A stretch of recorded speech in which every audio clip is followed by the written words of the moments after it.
So, you've probably heard of Tim Ferriss, right? The ultimate human guinea pig, the performance guru who seems to be able to deconstruct and learn any skill super fast.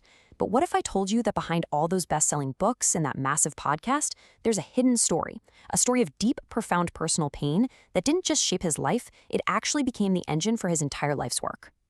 A psychotherapist once gave him this piece of advice, and honestly, it became his life's mission. This one idea is the key to understanding how he took unimaginable adversity and transformed it into a set of practical tools that have helped millions of people. So, how do you actually do it? Well, let's dive in and find out. For decades, all we really saw was the shiny surface, the guy who could rapidly learn anything, who was optimizing every part of his life. But what we didn't see was the reason he was experimenting in the first place. The truth is, it all started with a deep, private battle against trauma and depression that goes all the way back to his early childhood. And we're not talking about just a fleeting struggle here. These were incredibly deep, formative experiences. He was sexually abused as a toddler, a trauma that he says shaped him in profound ways. On top of that, he had a genetic predisposition for major depressive disorder, which meant he'd have these multi-month depressive episodes 3 or 4 times a year. It got so bad that he came dangerously close to suicide in college. His entire quest for systems, it all began right here as a direct response to this immense pain. So all that stuff people call life hacking, for him, it was never about productivity just for the sake of it. No way. It was a desperate search for systems, for a reliable framework that could help him manage the chaos inside his own head when his mind felt like an enemy. For him, it was really a matter of survival. So he adopted this new identity for himself, the self-experimenter. Instead of being a victim of his circumstances, he became a scientist studying them. He would just dive headfirst into these super complex, totally overwhelming fields, test everything on himself, and then come out the other side with simple, actionable recipes that other people could actually use. And this really became his core purpose. He figured if he could navigate all this complexity, whether it's learning a language, a sport, or even mental health, and then distill it down into an easy-to-use framework, he could not only save himself, but he could potentially help thousands of other people who are out there struggling in silence. All right, so you might be wondering, how does all this heavy personal stuff connect to his famous learning techniques? Well, it's a direct line. That quest to find a system to manage his inner world led him straight to a universal system for mastering the outer world, a framework for accelerated learning that pretty much anyone can apply to any skill. He started by asking this fundamental question. Instead of treating every new skill as a totally unique challenge, what if there was a meta skill? A way of learning how to learn that you could just apply to absolutely anything you wanted to get good at.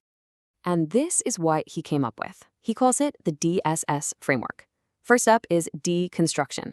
You take a huge, overwhelming goal, like learn Spanish, and just break it into its tiniest, most manageable parts. Then comes selection, and this is the magic part. You find the vital 20% of those pieces that'll give you 80% of the results. Next, sequencing. You arrange those critical parts into the most logical, most effective order. And finally, stakes. You have to create real consequences. Because let's be honest, just having the information is rarely enough to make us actually follow through. And this is just a brilliant example of how powerful that second step, selection, really is. When you're learning a language, there are hundreds of thousands of words. But guess what? You don't need to learn them all. Ferriss found that if you just master the 1,500 most common words, that tiny 20% slice right there, you can get to about 80% conversational fluency in just a matter of weeks. That's the 80-20 principle in action. It's an incredible leverage point. So after building these systems to master skills, Ferriss has now turned his full attention back to the problem that started this whole journey: mental health.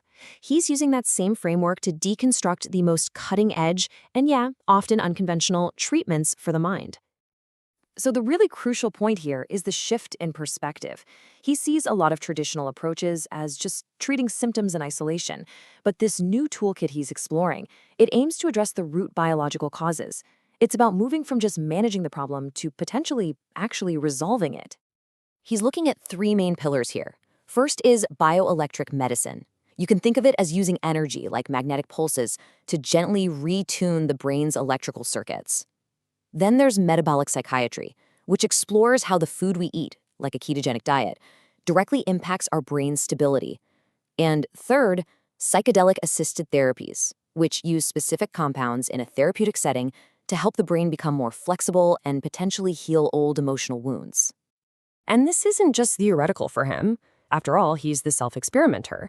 He actually underwent a form of brain stimulation called accelerated TMS himself, and he reported something that's almost unimaginable for someone with his history: 4 to 5 months with absolutely zero anxiety. He said the feeling was just incomprehensible, like he'd been meditating twice a day for a year. It's a profound glimpse of what might actually be possible. Which brings us right back around, full circle. His life's work, from deconstructing languages to exploring brain stimulation, it's all connected. It all stems from his own experience with pain and a really deep-seated desire to find and share tools that can help other people navigate their own darkness. He's even said he feels a moral obligation to do this work. And it makes sense, right? Because he has been to the darkest places, he feels he has a credible voice and a responsibility to show others that there are paths forward, that you don't have to be held captive by your past. He has truly lived this advice. He has taken the most painful parts of his story and systematically transformed them into a body of work, a set of tools, systems, and explorations that he offers to the world as a form of medicine. So this leaves all of us with a pretty powerful question to think about. We all face pain and challenges. The lesson from Ferriss's journey isn't to ignore that pain, but to face it, to deconstruct it, and to ask, how can this become part of my medicine?